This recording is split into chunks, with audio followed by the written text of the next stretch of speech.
쾅 육중한 대문이 닫히는 소리가 마치 단두대의 칼날이 떨어지는 소리처럼 적막한 밤 공기를 갈랐고 그 충격에 눈 덮인 마당에 흙먼지가 희뿌옇게 피어올랐다. 뼈마디가 으스러지는 듯한 고통과 함께 차가운 눈밭 위로 내동댕이 쳐진 서인은 입안에서 터져나온 비릿한 핏물을 삼킬 새도 없이 멍하니 닫힌 대문을 올려다보았다. 살을 애는 듯한 삭풍이 얇은 호적삼 사이로 파고들어 살갗을 도려내는 것 같았지만 지금 그녀의 가슴을 찢어발기는 고통에 비하면 이깟 추위는 아무것도 아니었다. 방금 전까지 자신의 집이라 믿었던, 아니 시집온 그날부터 뼈가 부서져라 일하며 받들었던 그 집의 문이 이제는 철옹성처럼 굳게 닫혀 그녀를 거부하고 있었다. 대문 안쪽에서는 에이, 재수없는 년 진작에 내쳤어야 했는데 알터니가 빠진 것 같네 라는 시어머니 최 씨의 표독스러운 목소리가 담장을 넘어와 서인의 고막을 날카롭게 찔렀고 그 뒤를 이어 어머니 날도 추운데 얼른 들어가시지요 라는 남편의 무심하고도 비겁한 목소리가 들려왔다. 그 목소리는 지난 3년간 서인이 온갖 구박을 견디며 지켜내려 했던 부부의 연이라는 것이 얼마나 더덥고 허망한 것이었는지를 잔인하게 확인 사살하고 있었다. 서인은 떨리는 손으로 얼어붙은 땅을 짚으며 겨우 상체를 일으켰으나 무릎이 꺾여 다시금 눈밭에 주저앉고 말았다. 하얀 눈 위로 뚝뚝 떨어지는 붉은 선혈이 마치 그녀가 흘리는 피눈물처럼 선명하게 번져나갔다. 서인의 머릿속에는 방금 전 벌어졌던 아수라장 같은 상황이 주마등처럼 스쳐 지나갔는데 그것은 악몽보다 더 끔찍한 현실이었다. 저녁상을 물리자마자 시어머니 최 씨는 서인을 안방으로 불러들여 다짜고짜 물바가지 세례를 퍼부었고 영문을 몰라 당황하는 서인에게 칠거지약 중 투기, 두지라는 죄목을 뒤집어 씌웠다. 네가 감히 들어오지도 않은 첩시를 질투하여 구술하고 부적을 썼다지. 내 눈은 속여도 하늘은 못 속인다. 라는 억지 주장은 그저 핑계에 불과함을 서인도 알고 시어머니도 알고 하늘도 알고 있었다. 진짜 이유는 따로 있었으니 그것은 바로 서인의 친정이 몰락하여 더 이상 뜯어먹을 재물이 없어진 데다. 혼인한 지 3년이 지나도록 아이가 들어서지 않는다는 것이었다. 그러나 그것이 어찌 서인만의 탓이겠는가. 매일 밤 기방을 드나들며 주색잡기에 빠져 지내는 남편이 곁을 주지 않는데 아이가 생길 리 만무했건만 모든 허물은 오로지 며느리인 서인의 몫으로 돌아왔다.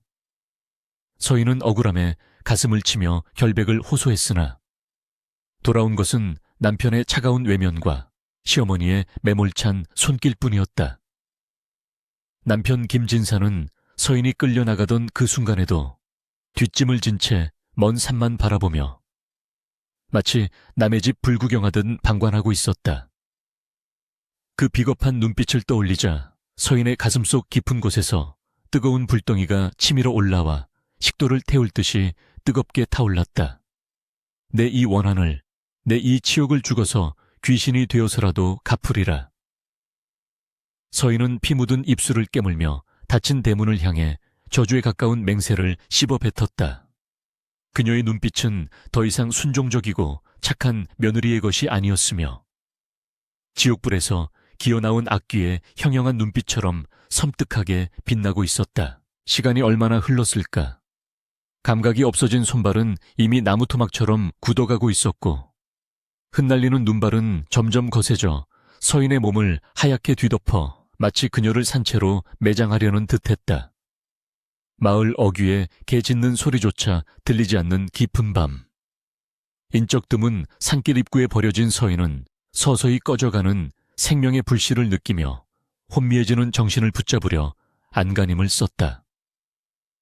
이대로 죽는다면 저들은 자신을 객사한 귀신 취급하며 침을 뱉을 것이고 억울하게 죽은 자신의 원혼은 구천을 떠돌게 될 것이라는 생각이 들자 오기가 생겼다. 안 돼.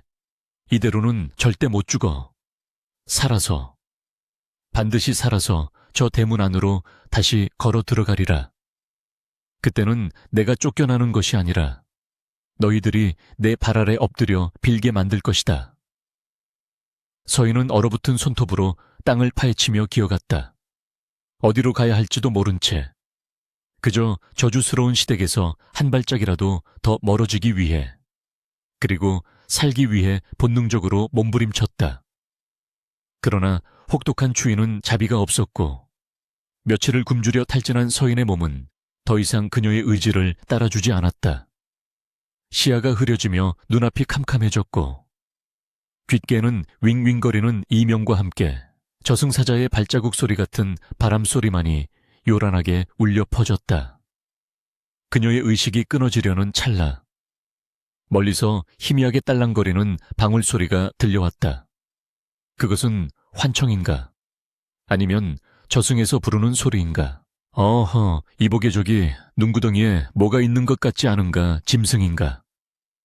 사람인가?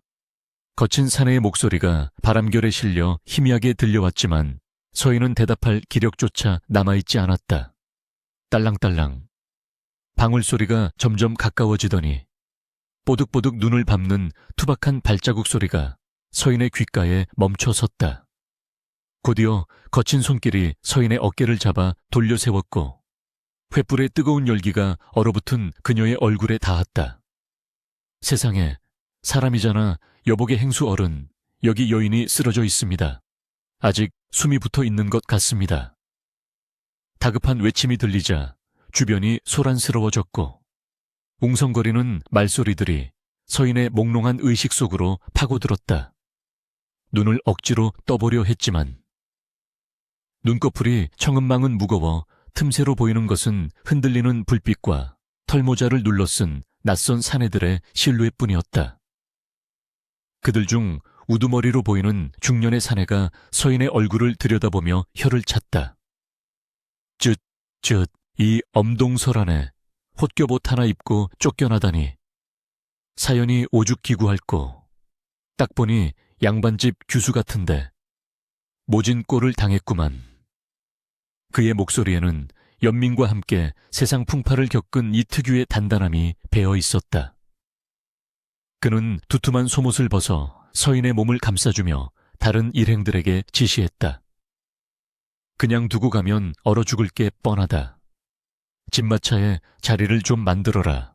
일단 살리고 봐야지 않겠나. 서인은 자신의 몸이 짐짝처럼 들려 올려지는 것을 느끼며 안도감인지 절망감인지 모를 기묘한 감정에 휩싸였다. 따뜻한 털가죽 냄새와 땀 냄새, 그리고 말똥 냄새가 뒤섞인 집마차 아는 그녀가 평생 맡아본 적 없는 낯선 세상의 냄새였다. 덜컹거리는 마차의 진동이 온몸으로 전해지자 얼어붙었던 피가 다시 돌기 시작하는지 전신이 바늘로 찌르는 듯 따끔거리며 고통이 밀려왔다. 하지만 그 고통은 그녀가 아직 살아있다는 증거였기에 서인은 입술을 깨물며 신음소리를 삼켰다. 물 좀. 갈라진 목구멍에서 쇳소리 같은 목소리가 새어나오자 옆에 있던 누군가가 표주박에 물을 담아 입가에 대주었다. 차가운 물이 식도를 타고 흘러내리자 정신이 조금 드는 듯했다. 물을 건넨 이는 앳된 얼굴의 더벅머리 총각이었는데 그는 걱정스러운 눈빛으로 서인을 바라보며 말했다. 정신이 좀 드시오. 하마터면 큰일 날 뻔했소. 우리 만상 완상 행렬이 이 길로 지나가지 않았으면 꼼짝없이 저 세상 사람이 되었을 거요. 만상이라니 의주를 근거지로 하여 청나라와 교역을 하는 그 거상들을 말하는 것인가. 규방에 갇혀 바느질이나 하던 서인에게 상인들의 세상은 전혀 다른 별천지 이야기였으나 지금 그녀에게는 이 집마차 한 구석이 유일한 안식처이자 동아줄이었다. 마차가 덜컹거리며 다시 움직이기 시작하자 서인은 짐칸의 틈새로 멀어져 가는 마을 쪽을 바라보았다. 칠흑 같은 어둠 속에 묻혀 시댁의 기와지붕은 보이지 않았지만 그 방향만 바라봐도 가슴 속에서 피가 거꾸로 솟는 듯한 분노가 치밀어 올랐다. 두고 봐라. 내 오늘 흘린 피눈물을 너희들이 피를 토하며 갚게 해줄 것이다. 서인은 품속에서 깨진 비녀 조각을 꽉 쥐었다. 날카로운 파편이 손바닥을 찔러 피가 배어 나왔지만 그 아픔이 오히려 정신을 맑게 했다. 진마차의 덜컹거림은 마치 그녀의 운명이 경랑 속으로 빠져들고 있음을 알리는 신호탄과도 같았다. 서인은 진마차 구석에 몸을 웅크린 채 생전 처음 겪어보는 거친 사내들의 고함 소리와 말 울음소리를 자장가 삼아 지친 눈을 감았다. 하지만 잠들지는 않았다. 아니, 잠들 수 없었다. 감은 눈꺼풀 안쪽에서는 시어머니의 비웃음과 남편의 외면, 그리고 닫힌 대문의 차가운 감촉이 끊임없이 재생되며 복수의 칼날을 시퍼렇게 갈고 있었기 때문이었다. 그녀의 귓께는 대행수라 불리는 박영감의 목소리가 환청처럼 맴돌았다. 살리고 봐야지 않겠나. 그렇다. 살아야 했다. 살아서 힘을 가져야 했다. 돈이든 권력이든 저들을 짓밟을 수 있는 힘을 가지기 전까지는 죽음조차 사치였다. 서인의 몸은 고열로 불덩이처럼 달아올랐고 헛것이 보일 정도로 정신이 오락가락하는 와중에도 그녀의 손은 깨진 비녀를 놓지 않았다. 밤새도록 이어진 행렬은 새벽녘이 되어서야 어느 주막에 멈춰 섰다. 진마차에서 내려지는 서인의 몰골은 처참하기 그지없었다. 헝클어진 머리칼은 눈과 흙으로 뒤범벅이 되었고 하얗게 질린 얼굴에는 핏기라곤 찾아볼 수 없었다. 하지만 그녀의 눈빛만은 기이할 정도로 또렷하게 빛나고 있어 그녀를 부축하던 짐꾼들조차 섬뜩함을 느낄 정도였다. 주막의 따뜻한 아랫목에 눕혀진 뒤에야 서인은 비로소 긴장이 풀리며 깊은 수렁 같은 잠 속으로 빠져들었다. 꿈속에서 그녀는 불타는 기와집을 보았다. 화마가 집어삼키는 그 집 대문 앞에서 시어머니와 남편이 살려달라 아우성치고 있었고 그 모습을 비단 옷을 입은 자신이 무표정하게 내려다보고 있었다.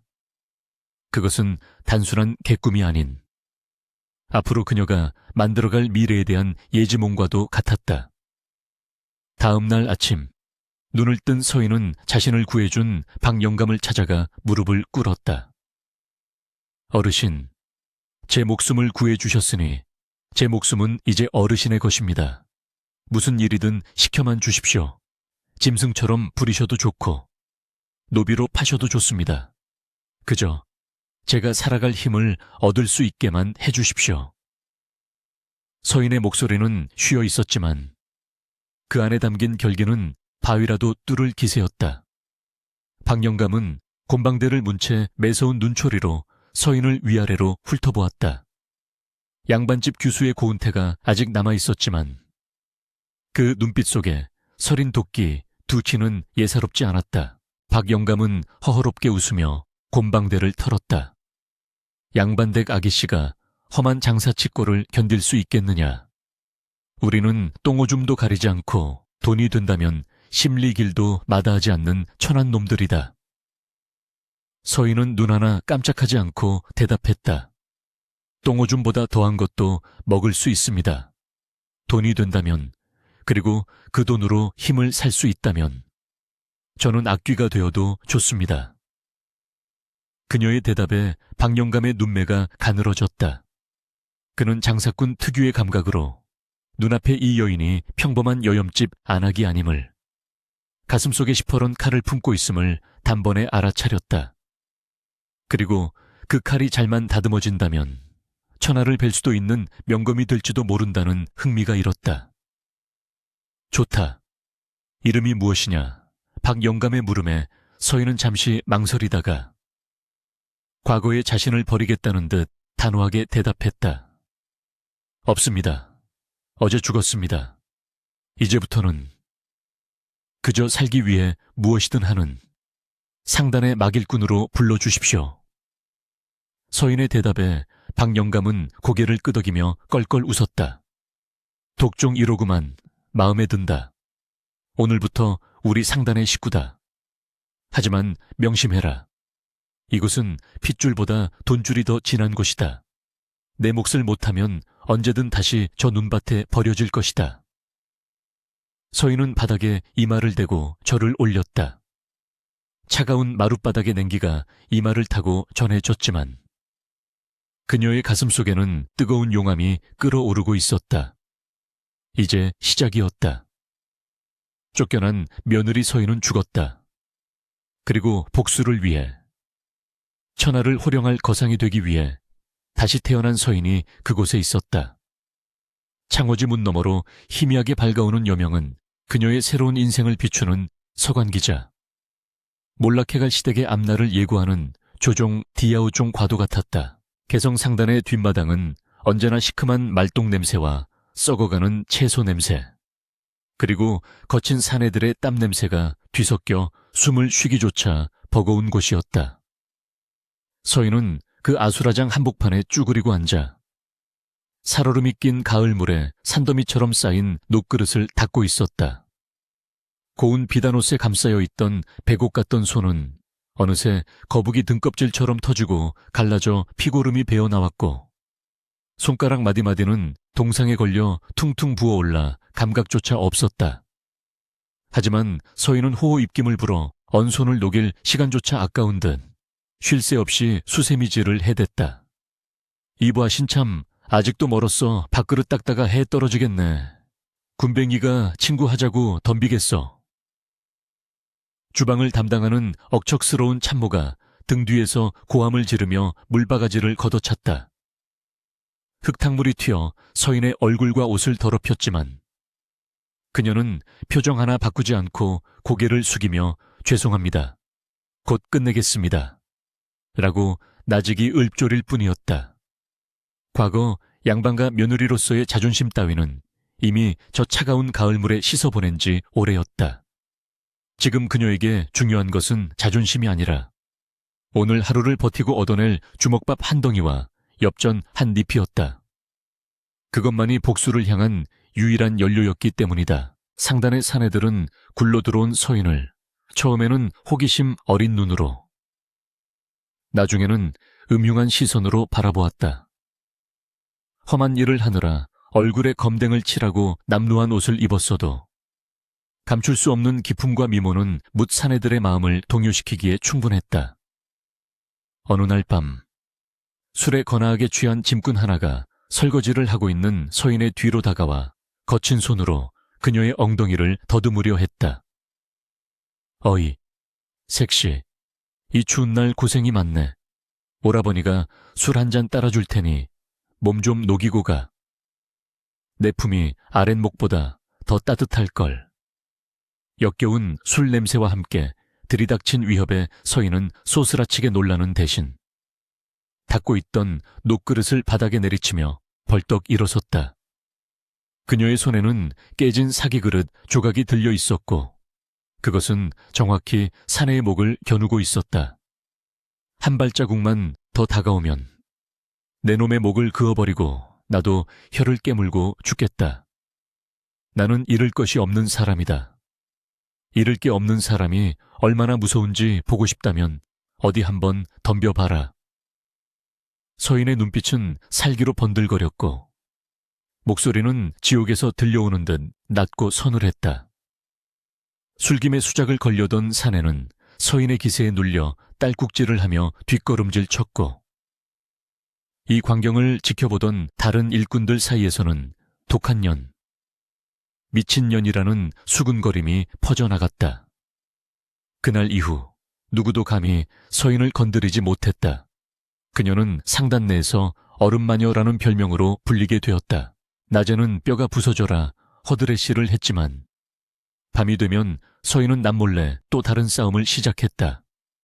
모두가 골아떨어진 깊은 밤, 그녀는 희미한 달빛에 의지해 상단의 장부 정리를 훔쳐보거나 박 영감이 버린 파지들을 주워 모아 글을 읽고 셈을 익혔다. 규방에서 배웠던 학문은 시와 서화에 국한되어 있었기에 상업의 언어는 그녀에게 완전히 새로운 세상이었다. 이문, 시세, 어음, 환과 같은 낯선 단어들이 그녀의 머릿속을 맴돌았고 서인은 모르는 것이 있으면 자존심을 굽히고 장부 담당 서기에게 읍소하며 하나하나 배워나갔다. 어느 날 상단의 물목을 점검하던 중 서인은 장부와 실제 재고가 맞지 않음을 발견했다. 인삼의 수량이 10근이나 비는데 장부상으로는 모두 팔린 것으로 기록되어 있었던 것이다. 서인은 이것이 단순한 실수가 아니라 누군가의 고의적인 횡령임을 직감했다. 그녀는 떨리는 마음을 진정시키며 박영감의 집무실 문을 두드렸다. 누구냐? 박영감의 굵직한 목소리에 서인은 침을 꿀꺽 삼키고 안으로 들어섰다. 드릴 말씀이 있어 왔습니다. 대행수 어른, 인삼 장부에 구멍이 났습니다. 박영감은 곰방대를 입에 문 채 서인을 뚫어지게 쳐다보았다. 네가 감히 내 장부를 훔쳐보았단 말이냐? 그것이 사실이라면 너는 내 손에 죽을 수도 있다. 서슬퍼런 위협에도 서인은 물러서지 않고 자신이 발견한 증거와 계산 내역을 박영감 앞에 내밀었다. 죽이시려면 죽이십시오. 허나 제 목숨값으로 상단의 도둑을 잡을 수 있다면 남는 장사가 아니겠습니까? 인삼 창고주기와 서기가 짜고 빼돌린 것입니다. 지난달 시세가 폭등했을 때 물량을 숨겼다가 사사로이 팔아치운 흔적이 여기 있습니다. 서인의 논리정연한 설명과 날카로운 지적에 박영감의 눈빛이 변했다. 그는 장부를 넘겨보며 혀를 찼다. 허허, 등잔 밑이 어둡다더니 내 밑에서 10년을 일한 놈들이 나를 속이려 들었구나. 그런데 너는 어찌 이것을 알았느냐? 서인은 고개를 들고 또렷한 목소리로 대답했다. 관심을 두면 보이고, 보이면 알게 됩니다. 저는 이곳에서 살아남기 위해 상단의 흐름을 제 혈관의 피처럼 느끼려 노력했습니다. 박영감은 껄껄 웃으며 무릎을 쳤다. 물건 보는 눈보다 사람 속을 읽는 눈이 더 무서운 법이지. 내 눈에는 도끼만 있는 줄 알았더니 엽전의 앞뒷면을 꿰뚫는 해안도 있었구나. 그날부로 서인은 부엌대기 신세를 면하고 박영감의 직속 시비가 되어 상단의 핵심 업무를 배우게 되었다. 한편 서인을 내쫓은 시댁의 상황은 날이 갈수록 기울어가고 있었다. 며느리를 내쫓은 뒤 시어머니 최 씨는 마치 막힌 속이 뚫린 듯 기고만장하여 사치와 향락을 일삼았다. 이제야 집안의 우환이 사라졌네. 그년이 있을 때는 되는 일이 없더니 최 씨는 흉년이 들어 소장료가 반토막이 났음에도 불구하고 비싼 비단 옷을 해입고 몸보신을 한다며 산삼과 녹용을 사들이는데 돈을 아끼지 않았다. 국간의 쌀독이 바닥을 드러내고 있는데도 그녀의 허영심은 끝을 몰랐다. 남편 김진사 역시 다르지 않았다. 그는 서인이 떠난 후 더욱 방탕해져 기방에 틀어박혀 살다시피 했다. 여보게들, 내 오늘 술값은 이 전담 문서를 잡히고 낼 테니 마음껏 마시게. 그는 친구들과 어울려 투전판을 벌이며 집안의 전담 문서를 하나둘씩 날리기 시작했다. 새파란 기생들의 웃음소리에 취해 자신이 지금 늪으로 빠져들고 있다는 사실조차 인지하지 못했다. 가끔 서인의 얼굴이 떠오를 때면 그는 죄책감을 잊기 위해 더욱 독한 술을 들이켰다. 그녀는 아마 얼어 죽었거나 짐승밥이 되었을 게야. 그래, 다 팔자소관이지 내 탓이 아니야. 그들은 자신들의 탐욕이 불러올 파멸의 그림자가 이미 대문 앞까지 드리워졌음을 꿈에도 모르고 있었다. 계절이 바뀌어 봄이 왔지만 서인의 마음은 여전히 한겨울의 눈보라 속에 머물러 있었다. 박영감의 가르침은 혹독했다. 그는 서인에게 인정에 휩쓸리지 않는 냉혹한 상수를 가르쳤다. 장사꾼에게 눈물은 사치다. 손님이 불쌍해서 깎아주면 내 자식이 굶는다. 이 문 앞에서는 부모 자식도 없는 법이다. 서인은 그 가르침을 스펀지처럼 빨아들였다. 그녀는 낮에는 객주를 오가는 손님들을 응대하며 사람을 다루는 법을 익혔고 밤에는 전국의 물가 시세를 분석하며 돈의 흐름을 읽었다. 어느 날 서인은 박 영감에게 대담한 제안을 했다. 어르신, 올해는 비가 잦아 고추 농사가 흉작일 것이라 합니다. 지금 미리 남부지방에 고추를 매점해두면 가을에 큰 이문을 남길 수 있을 것입니다. 박 영감은 반신반의했지만 서인의 눈빛에 담긴 확신을 믿고 거금을 투자해 고추를 사들였다. 결과는 서인의 예측대로였다. 가을 장마로 고추값이 천정부지로 치솟았고 개성상단은 막대한 이익을 거두었다. 이 사건을 계기로 서인은 개성상단의 복덩이로 불리며 상단 내에서 확고한 위치를 다지게 되었다. 서인은 자신의 방에 틀어박혀 벌어들인 돈을 세고 또 세었다. 엽전 꾸러미가 늘어날 때마다 그녀의 복수심은 더욱 구체적이고 날카로워졌다. 엽전끼리 부딪히는 짤그랑 소리가 마치 시댁 식구들의 비명소리처럼 들려와 그녀를 전율케 했다. 이제 그녀는 더 이상 쫓겨난 며느리가 아니었다. 그녀는 돈으로 힘을 사고 그 힘으로 사람을 부릴 줄 아는 예비 거상이었다. 그러던 중 서인은 한양에서 올라오른 보부상으로부터 우연히 시댁의 소식을 듣게 되었다. 한양 김진사 댁말인가 말도막에 가세가 기울어 종들도 다 도망가고 빚쟁이들이 문턱이 닳도록 드나든다더군. 곧 집도 넘어갈 판이라던데 그 소식을 들은 서인의 입가에 서늘한 미소가 번졌다. 드디어 때가 오고 있었다. 그녀가 갈아온 칼을 뽑아들 시간이. 서인은 박 영감을 찾아가 무릎을 꿇고 말했다. 대행수 어른, 제게 기회를 주십시오. 한양으로 가겠습니다. 그곳에 제가 반드시 거둬들여야 할 빚이 있습니다. 그리고 그 빚은 돈이 아닌 사람의 목숨보다 더 귀한 것으로 받아낼 것입니다. 박 영감은 서인의 눈을 깊이 들여다보았다. 그 눈 속에는 탐욕도 야망도 아닌 오로지 시퍼런한 애현만이 가득 차 있었다. 그는 곰방대 연기를 길게 내뿜으며 고개를 끄덕였다. 가거라. 가서 너의 한을 풀고 오너라. 하지만 명심해라. 복수의 끝에 남는 것이 허무함일지 아니면 새로운 시작일지는 오직 너의 선택에 달렸다. 내 너에게 한양 지점의 운영을 맡길 터이니 내 능력을 천하에 증명해 보아라. 서인은 박 영감에게 큰 절을 올리고 자리에서 일어났다. 그녀의 뒷모습은 출정하는 장수처럼 비장했고 발걸음은 거침이 없었다. 한양, 그 지긋지긋하고도 그리운 곳, 자신을 버린 남편과 시어머니가 있는 그곳으로 이제는 천하제일의 거상이 되어 돌아갈 차례였다. 서인은 품속에 고이 간직해온 깨진 비녀를 만지작거렸다.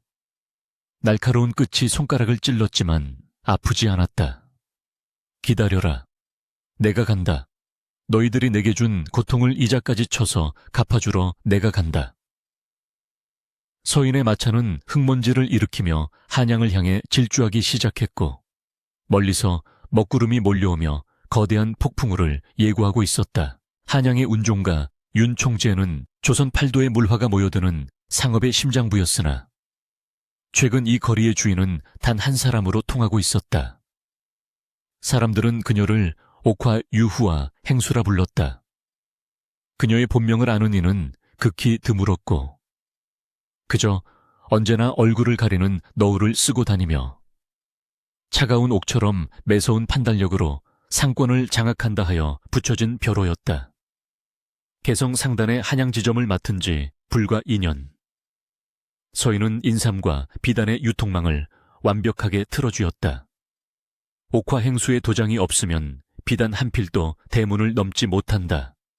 라는 말이 저작거리에 파다했다. 그녀의 집무실에는 밤낮 없이 주판을 튕기는 소리가 빗소리처럼 끊이지 않았고 전국 각지에서 올라온 전표들이 산더미처럼 쌓였다. 서인은 화려한 비단 옷을 입고 상석에 앉아 있었지만 그녀의 눈은 재물의 번쩍임이 아닌 장부 너머의 허공을 응시하고 있었다. 그곳에는 그녀가 그토록 기다려온 사냥감들이 서서히 덫을 향해 걸어오고 있었기 때문이었다. 행수 어른 지시하신 대로 김진사 댁에 자잘한 빈문서들을 모두 사들였습니다. 이제 시전 상인들 중 그들에게 돈을 빌려줄 사람은 아무도 없습니다. 신복인 마석이가 두툼한 서류 뭉치를 서인 앞에 내려놓으며 보고했다. 서인은 천천히 붓을 내려놓고 서류를 집어들었다. 쌀가게, 포목점, 기방, 심지어 푸죽간의 외상 장부까지. 그것은 몰락한 양반가의 치부가 낱낱이 기록된 수치스러운 성적표였다. 서인의 손가락이 김진사라는 이름 위를 훑고 지나갔다. 과거에는 하늘처럼 받들었던 지아비의 이름이었으나 지금은 그저 종이 조각에 적힌 빚쟁이의 이름일 뿐이었다. 수고했다.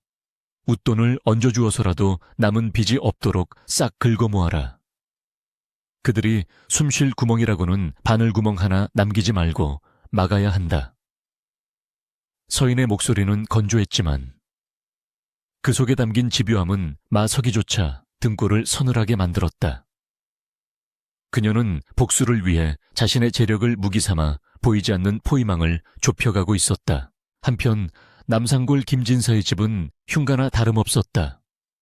소슬대문은 칠이 벗겨져 흉물스럽게 변했고 마당에는 잡초가 무성하여 뱀이 나올 지경이었다. 하인들은 이미 밀린 세경을 받지 못해 야반도주한 지 오래였고 텅 빈 안채에는 시어머니 최 씨의 표독스러운 악다구니만이 공허하게 울려 퍼졌다. 아이고, 내 팔자야 이놈의 영감탱이가 죽으면서 물려준 땅 문서를 내 놈이 다 투전판에 갖다 바치니 이제 우리는 흙을 파먹고 살란 말이냐. 최 씨는 며칠째 쌀독이 비어 묽은 죽조차 끓이지 못하자 아들 김진사를 향해 저주를 퍼부었다. 김진사는 퀭한 눈으로 마루에 걸터앉아 가끔만 만지작거릴 뿐이었다. 그의 얼굴은 술과 도박에 찌들어 누렇게 떴고 양반의 채통 따위는 찾아볼 수 없는 폐인의 몰골이었다. 어머니, 그만 좀 하십시오. 귀가 따가워 죽겠습니다. 저기 이 대감댁에 가서 돈 좀 융통해 보려 했는데 문전박대만 당하고 왔단 말입니다.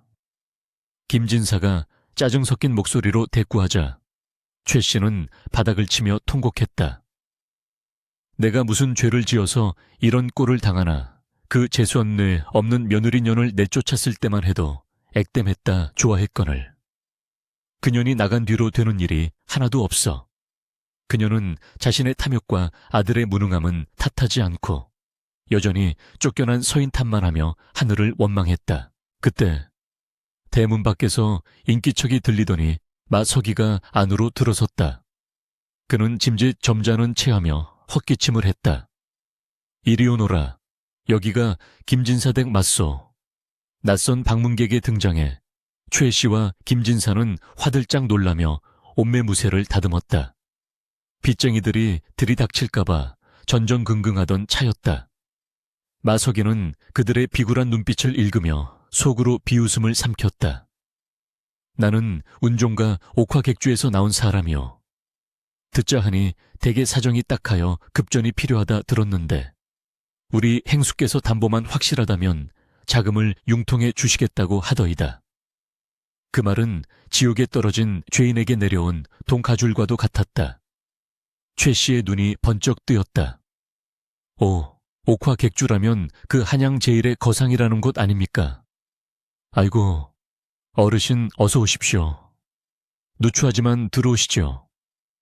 그녀는 방금 전까지 중내산에 하던 것도 잊고 마석이의 소매를 잡아 끌며 굽실거렸다. 김진사 역시 침을 흘릴 듯한 표정으로 마석이 옆에 달라붙었다. 서인은 객주의 2층 난간 뒤에 숨어 마당으로 들어오는 가마를 내려다보고 있었다. 시어머니 최 씨가 낡은 가마에서 내려 객주 안으로 들어서는 모습이 보였다. 몇 년 전 서인을 내쫓을 때 입었던 그 화려했던 비단 옷은 온데간데 없고 때 묻은 무명치마에 듬성듬성 빠진 머리칼을 한 노파가 그곳에 있었다. 하지만 그 눈빛에 서린 탐욕만은 여전했다. 서인은 가슴 한구석이 욱신거리는 것을 느꼈다. 그것은 연민이 아니었다. 한때 저 여인을 어머니라 부르며 발을 씻겨드리고 온갖 구박을 견디며 사랑받으려 애썼던 자신의 어리석은 과거에 대한 통증이었다. 보십시오, 어머니. 당신이 버린 며느리가 당신의 목숨줄을 쥐고 있는 모습을. 서인은 떨리는 손으로 발대나무로 엮은 가리개을 내렸다. 이제 그녀는 얼굴 없는 체주, 자이주가 되어 그들을 심판대에 세울 것이다. 객주 안쪽. 은밀한 방에서 거래가 시작되었다. 마석이가 서인의 지시대로 미리 준비한 서류를 내밀었다. 이 댁의 마지막 남은 집문서를 담보로 잡으시겠다는 말씀입니까? 마석이의 말에 최 씨는 잠시 망설이는 듯 했으나 당장의 배고픔과 허영심이 이성을 마비시켰다. 아, 물론이지요. 내 아들이 곧 관직에 나갈 것이니 이깟돈은 금방 갚을 수 있습니다. 그러니 넉넉하게, 아주 넉넉하게 빌려주십시오. 김진사 옆에서 거들었다. 그렇고 말고 우리 집안이 뼈대 있는 가문인데 설마 돈을 떼먹겠소. 그들의 뻔뻔한 태도에 발 뒤에 앉아있던 서인은 입술을 깨물어 피를 냈다. 그 집이 어떤 집인가? 서인이 시집와서 피땀 흘려 쓸고 닦았던 곳, 그리고 비참하게 쫓겨났던 바로 그 현장이었다. 그들은 그 집마저 팔아치우며 자신들의 욕망을 채우려 하고 있었다. 서인은 마석이에게 눈짓을 보냈다. 주어라. 원하대로 다 주어라.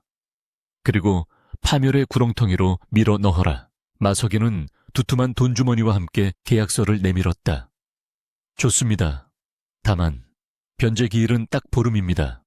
만약 보름 안에 원금과 이자를 갚지 못할 시 집은 물론이고 대개 가솔들까지 모두 우리 객주의 처분에 따르셔야 합니다.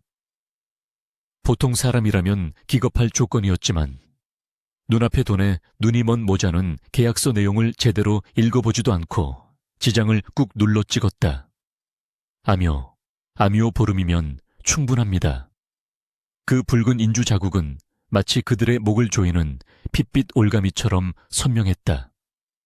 돈을 받아든 최 씨는 덩실덩실 춤이라도 출 듯 기뻐하며 객주를 나갔다. 그 뒷모습을 바라보는 서인의 눈에서 한 줄기 눈물이 흘러내렸다. 그것은 기쁨의 눈물도 슬픔의 눈물도 아니었다. 이제는 정말 돌이킬 수 없는 강을 건넜다는, 복수의 칼끝이 그들의 심장을 겨누게 되었다는 서늘한 자각이었다. 며칠 후 서인은 변복을 하고 몰래 시댁 근처를 찾았다. 빌려간 돈으로 쌀을 사고 빚을 갚기는커녕 김진사는 또다시 투전판으로 달려갔고 최 씨는 비싼 옷감을 끊어다 새 옷을 해 입었다는 소식이 들려왔기 때문이었다. 담장 너머로 들려오는 웃음소리, 고기 굽는 냄새, 그들은 벼랑 끝에 서 있다는 사실을 망각한 채 마지막 축제를 즐기고 있었다. 서인은 주먹을 꽉 쥐었다. 손톱이 살을 파고들어 피가 맺혔다. 웃어라. 마음껏 웃어라. 그것이 너희들의 마지막 웃음이 될 테니. 서인은 밤하늘의 달을 올려다보았다. 구름에 가려졌던 달이 서서히 모습을 드러내며 차가운 빛을 뿌렸다. 보름. 약속한 보름달이 뜨는 날, 서인은 옥화행수의 가면을 벗고 서인으로서 그들 앞에 설 것이다. 그리고 물을 것이다. 사람이 사람에게 해서는 안 될 짓이 무엇인지, 그리고 그 대가가 얼마나 혹독한지를. 밤바람이 불어와 서인의 옷자락을 휘날렸다. 그녀의 그림자가 길게 늘어져 시댁의 담장을 덮쳤다. 그것은 마치 거대한 괴물이 입을 벌리고 집을 삼키려는 형상과도 같았다. 서인은 뒤도 돌아보지 않고 어둠 속으로 사라졌다. 이제 모든 준비는 끝났다. 덫은 놓였고 사냥감은 제 발로 걸어 들어왔으며 문은 잠겼다. 남은 것은 오직 심판뿐이었다. 운명의 수레바퀴는 잔인하게 돌아가고 있었고 그 끝에는 피할 수 없는 파국이 기다리고 있었다. 보름달이 차올라 핏빛처럼 붉은 기운을 머금고 중천에 걸린 밤. 김진사 댁의 낡은 대문 앞에는 수십 개의 횃불이 일렁이며 어둠을 몰아내고 있었다. 그것은 축제의 불빛이 아닌 심판의 시간을 알리는 저승사자의 등불과도 같았다. 옥화객주의 건장한 사내들이 대문을 부술 듯 두드리자 안쪽에서는 쥐 죽은 듯한 정적만이 흐르다 이내 겁에 질린 비명소리가 터져 나왔다. 계시냐, 약조한 보름이 지났다. 빚을 갚지 못하면 집과 가소를 내놓기로 한 계약을 이행하러 왔다. 마서기의 우렁찬 호통소리가 담장을 넘어 남산골 전체를 쩌렁쩌렁 울렸다.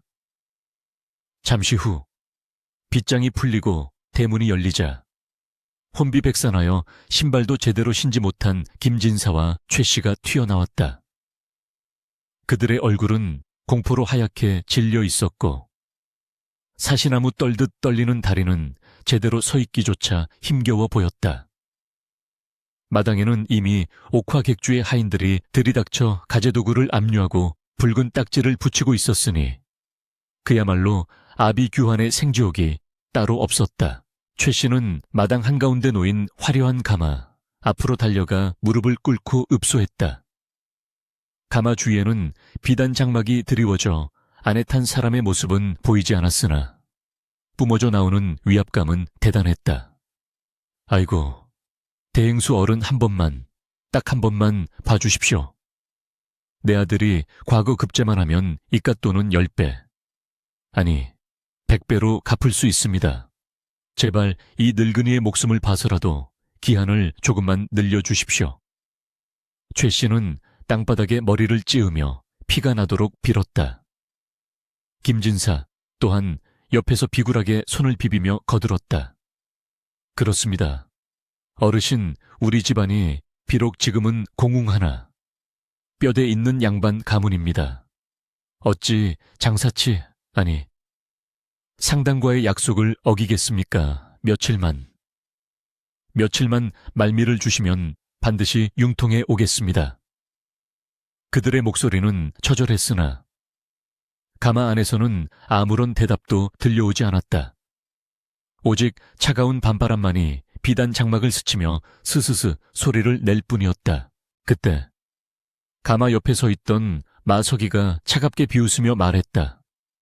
기한은 이미 지났고 자비는 베풀 만큼 베풀었습니다.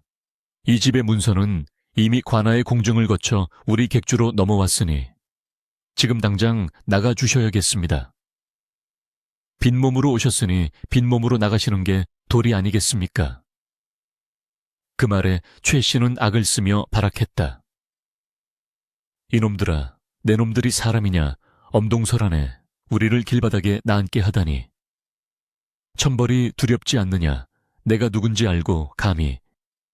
그녀의 표독스러운 본성이 다시금 고개를 들며 객주의 하인들에게 삿대질을 해댔다. 바로 그 순간 굳게 닫혀있던 가마의 장막이 천천히 걷히기 시작했다. 천벌이라, 그 천벌을 내리러 온 사람이 누군지 그 눈으로 똑똑히 보고 나서도 그런 말이 나올지 궁금하군요. 얼음장처럼 차갑고도 익숙한 목소리가 흘러나오자 최 씨와 김진사의 동작이 일순간 멈췄다. 그 목소리는 꿈속에서도 그들을 괴롭히던, 아니 죽어서 귀신이 되었다고 믿었던 바로 그 목소리였다. 화려한 비단옷을 입고 가마에서 내려선 여인은 천천히 얼굴을 가리고 있던 너울을 벗어던졌다. 횃불의 붉은 빛을 받아 드러난 얼굴은 3년 전 그 눈 오는 밤 처참하게 쫓겨났던 며느리 서인이었다. 하지만 지금의 그녀는 초라한 며느리가 아니었다. 서슬퍼런 눈빛과 범접할 수 없는 기품을 지닌 한양 상권을 쥐락펴락하는 거상 옥화였다. 최 씨는 헛것을 본 듯 눈을 비비며 뒷걸음질 쳤다. 너는 귀신이냐 서인이 내년이 어찌 죽은 게 아니었더냐. 김진사 역시 다리가 풀려 바닥에 주저앉으며 입만 뻐끔거렸다. 부인. 서인은 그들의 경악하는 모습을 싸늘하게 내려다보며 입가에 조소를 머금었다. 죽다니요. 어머니께서 제게 덮어씌운 그 더러운 누명을 벗기도 전에 어찌 눈을 감겠습니까? 저승 문턱까지 갔다가 오로지 이 날만을 기다리며 지옥불에서 기어 나왔습니다. 서인은 천천히 그들에게 다가갔다. 한 걸음 내디딜 때마다 최 씨와 김진사는 공포에 질려 뒤로 물러났다. 서인은 품속에서 그들이 찍은 빈문서를 꺼내 눈앞에 흔들어 보였다. 보십시오. 이것이 당신들이 그토록 좋아하던 돈입니다. 며느리를 내쫓고 집안의 명예를 팔고 조상의 땅을 팔아챙긴 그 돈의 결말이 바로 이 종이 쪼가리입니다. 서인은 문서를 갈기갈기 찢어 그들의 머리 위로 뿌렸다. 하얀 종이 조각이 눈송이처럼 흩날리며 3년 전 서인이 쫓겨나던 그 밤의 눈보라를 재현하는 듯했다. 어머니, 기억하십니까? 제가 피를 토하며 빌었을 때 어머니는 뭐라 하셨습니까? 알터니가 빠진 것 같다 하셨지요. 이제 당신의 그 썩은 이빨뿐만 아니라 잇몸까지 모조리 뽑히는 고통을 맛보게 해드리겠습니다. 서인의 목소리는 낮았지만 그 안에 담긴 분노의 깊이는 가늠할 수 없을 만큼 깊고 어두웠다. 최 씨는 그제야 사태를 파악하고 서인의 치맛자락을 붙잡고 매달리기 시작했다. 아가, 내 며느라가 내가 잘못했다. 늙은이가 노망이 들어서 잠깐 미쳤었나 보다. 제발 용서해 다오. 우리는 가족이 아니냐. 네가 이 집 며느리인데 어찌 시어머니와 지아비를 내칠 수 있단 말이냐. 방금 전까지 천벌 운운하며 악을 쓰던 기세는 온데간데 없고 비굴하기 짝이 없는 모습으로 태도를 바꾼 것이었다. 김진사 또한 서인의 발밑을 기며 눈물을 흘렸다. 여보, 내가 죽일 놈이요 술에 취해 제정신이 아니었소. 나를 때려도 좋고 욕해도 좋으니 제발 이 집에서 쫓아내지만 말아주시오. 갈 곳이 없소. 그들의 추악한 이중성에 서인은 혐오감을 감추지 못하고 치맛자락을 거세게 뿌리쳤다. 가족이라 하셨습니까? 엄동설 안에 호적삼 하나 입혀 내쫓을 때 그때는 가족이 아니었습니까? 짐승도 제 새끼는 귀한 줄 알고 하물며 키우던 개도 밥을 굶기지는 않는 법입니다. 당신들은 짐승만도 못한 사람들입니다. 서인은 마당 한가운데 우뚝 서서 하인들에게 명령했다. 여봐라, 이 더러운 물건들을 당장 대문 밖으로 끌어내라. 옷가지 하나. 숟가락 하나도 가지고 나가지 못하게 해라. 저들이 내게 주었던 것과 똑같이, 아니 그보다 더 처참하게 빈털터리로 만들어라. 서인의 호령이 떨어지자 건장한 사내들이 달려들어 최 씨와 김진사를 양쪽에서 붙잡아 질질 끌고 가기 시작했다. 안 돼. 이거 놓지 못해. 아가, 며느라가 살려다오. 최 씨의 절규와 김진사의 비명이 밤하늘을 갈랐지만 서인은 눈 하나 깜짝하지 않았다. 그녀는 그들이 끌려나가는 모습을 끝까지 지켜보았다. 마치 자신의 뇌리에 박혀있던 과거의 악몽을 씻어내듯 그들의 몰락을 두 눈에 새겨넣고 있었다. 동네 사람들이 웅성거리며 구경을 나왔지만 그 누구도 김진사 댁을 동정하는 이는 없었다. 오히려 인과응보지, 쯧쯧, 뿌린 대로 거두는 법이야 라며 혀를 찰 뿐이었다. 대문 밖으로 내동댕이 쳐진 최 씨와 김진사는 흙바닥을 뒹굴며 통곡했다. 화려했던 집은 이제 남의 손에 넘어갔고 그들에게 남은 것은 입고 있는 옷 한 벌뿐이었다. 찬바람이 쌩쌩 불어와 그들의 몸을 얼어붙게 만들었다. 3년 전 서인이 느꼈던 그 뼈저린 추위가 이제야 그들의 살가죽을 파고들고 있었다. 서인은 대문 앞에 서서 그들을 내려다보았다. 높은 곳에서 내려다보는 그녀의 모습은 마치 심판을 내리는 여신과도 같았고 동시에 모든 감정이 말라버린 목석과도 같았다. 이것으로 끝이라 생각 마십시오. 산다는 것이 죽는 것보다 더 고통스러울 수 있다는 것을 매일매일 뼈저리게 느끼게 될 것입니다. 당신들이 가진 탐욕이 얼마나 부질없는 것인지 밑바닥에서 허우적거리며 깨닫길 바랍니다. 최유혜 씨는 분함과 억울함, 그리고 공포가 뒤섞인 눈으로 서인을 노려보려 했으나 서인의 섯을 퍼런 기세에 눌려 고개를 떨구고 말았다. 그녀는 이제 자신이 며느리라 부르며 함부로 대했던 그 여인이 감히 쳐다볼 수도 없는 높은 위치에 있음을 뼈저리게 실감했다. 김진사는 망연자실하여 허공만 바라볼 뿐 입을 열 기운조차 없었다. 서인은 뒤로 돌아서며 하인들에게 일렀다. 문을 닫아라. 더 이상 볼 것도 없다. 육중한 대문이 쾅 하고 닫히는 소리가 다시 한번 울려 퍼졌다. 3년 전 서인의 등 뒤에서 닫혔던 그 문이 이번에는 서인의 눈앞에서 그녀를 보호하는 성벽이 되어 닫힌 것이다. 문이 닫히는 순간 서인의 눈에서 참았던 눈물 한 방울이 툭 떨어졌다. 복수는 성공했지만 가슴 한구석에 남은 뻥 뚫린 구멍은 메워지지 않았다. 하지만 그녀는 주저앉지 않았다. 이제 그녀에게는 지켜야 할 상단이 있었고 자신을 믿고 따르는 사람들이 있었기 때문이다. 그날 밤 한양 장안에는 옥화 객주의 대행수가 몰락한 양반가의 며느리였다는 소문이 바람을 타고 퍼져나갔다. 사람들은 그녀의 기구한 사연에 놀라워하면서도 썩어빠진 양반들을 응징한 그녀의 통쾌한 복수극에 박수를 보냈다. 서인은 텅 빈 안채의 마루에 앉아 술 한 잔을 따랐다. 아무도 없는 방. 정막만이 흐르는 그곳에서 그녀는 자신을 구해준 박영감을 생각했고 눈밭을 기어가던 과거의 자신을 위로했다. 고생했다. 서인아. 정말 고생 많았다.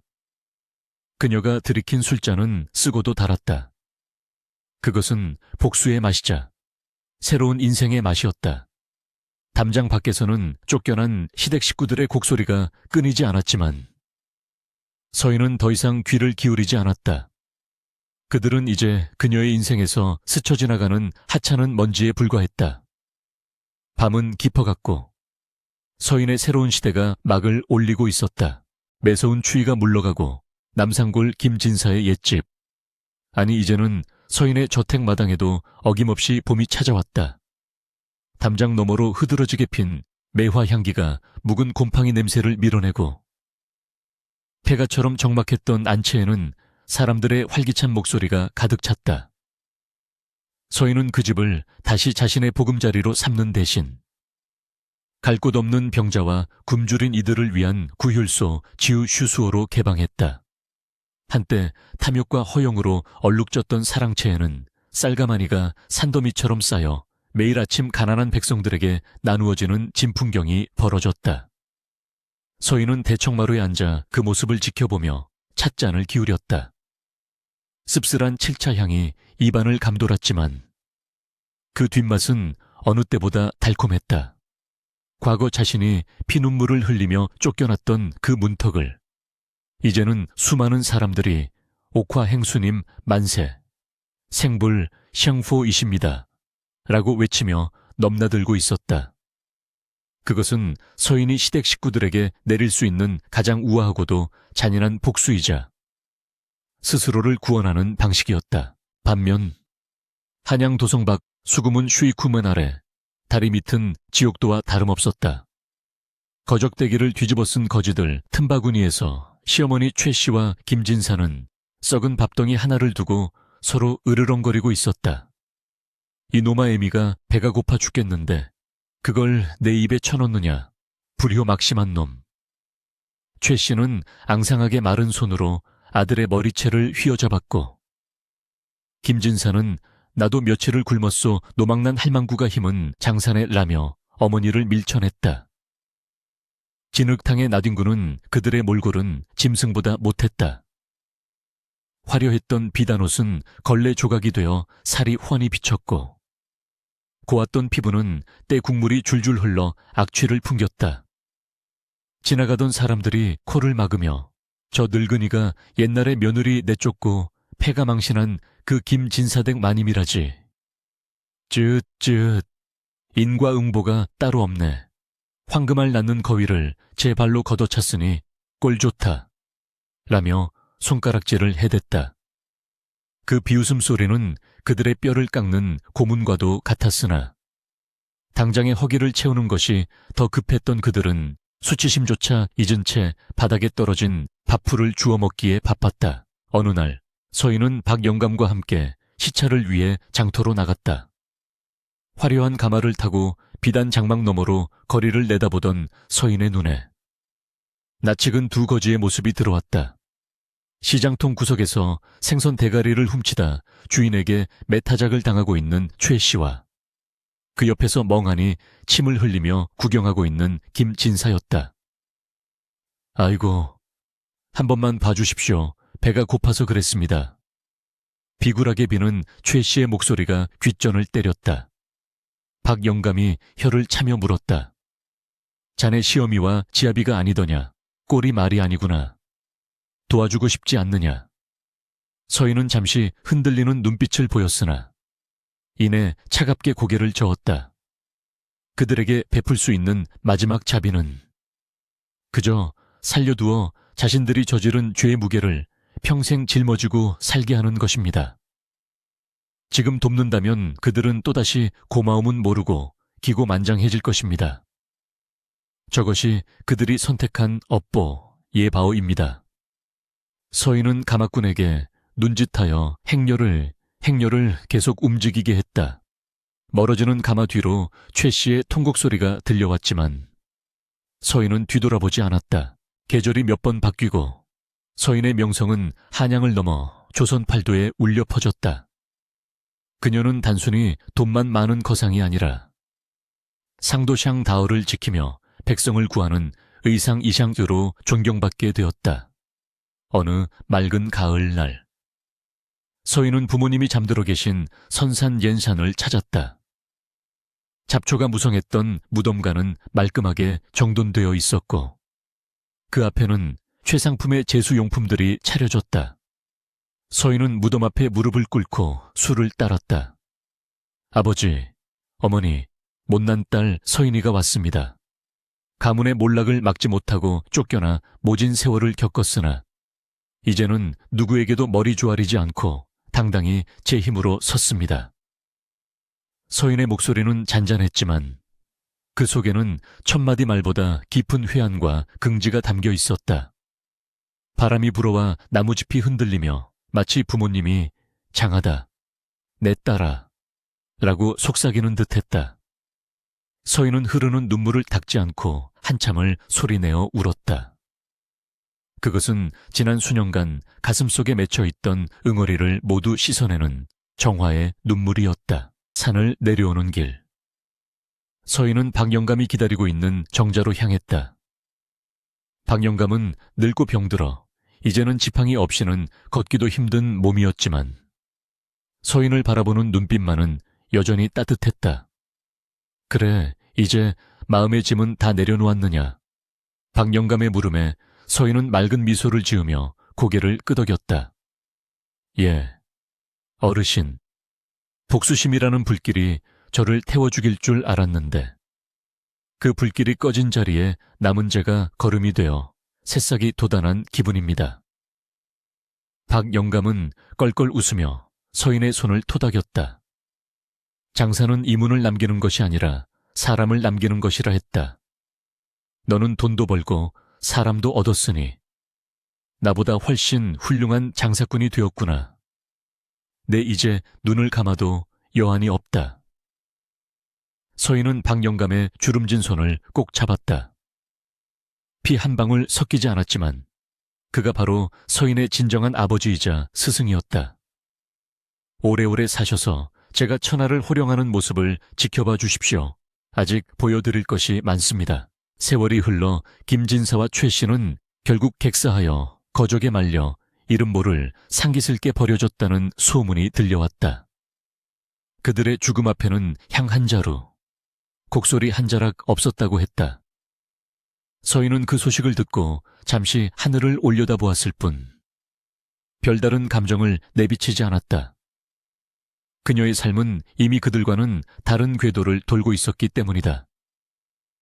서인은 자신의 재산을 털어 양로원과 고아원을 짓고 전국의 인재들을 후원하여 학문을 장려했다. 사람들은 그녀를 옥화 부인이라 높여 부르며 그녀의 발자취를 칭송했다. 어느 눈 내리는 밤, 서인은 자신의 저택 마루에 앉아 하얗게 변해가는 세상을 바라보았다. 오후 연전. 죽을 만큼 춥고 고통스러웠던 그 눈 오는 밤이 떠올랐다. 하지만 지금 그녀의 곁에는 따뜻한 화로가 놓여 있었고 든든한 동료들이 있었으며 무엇보다 스스로를 지킬 수 있는 힘과 마음의 평화가 있었다. 인생이란 참으로 알 수 없는 것이로구나. 쫓겨난 며느리가 거상이 되고 떵떵거리던 양반이 거지가 되다니. 서인은 혼잣말을 중얼거리며 찻잔을 들었다. 눈송이 하나가 찻잔 속에 떨어져 사르르 녹아내렸다.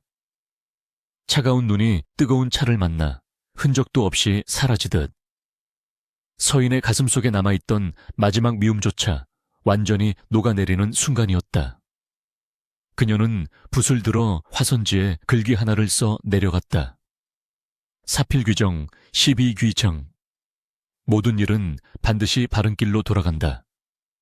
그것은 그녀의 파란만장했던 삶을 관통하는 하나의 진리이자 후세에 남기는 준엄한 교훈이었다. 서인은 붓을 내려놓고 먼 산을 응시했다. 먹구름이 거친 밤하늘에는 둥근 보름달이 환하게 떠올라 고통을 딛고 일어선 한 여인의 위대한 생애를 축복하듯 은은한 빛을 뿌리고 있었다. 이야기꾼은 쥘부채를 딱 접으며 말을 맺었다. 착한 끝은 있어도 악한 끝은 없다는 옛말이 하나도 그르지 않으니 세상사 돌고 도는 이치를 어찌 거스를 수 있겠소. 쫓겨난 며느리 서인의 이야기는 여기서 끝이 나지만 그녀가 남긴 향기는 오래도록 세상에 머물렀다 하오.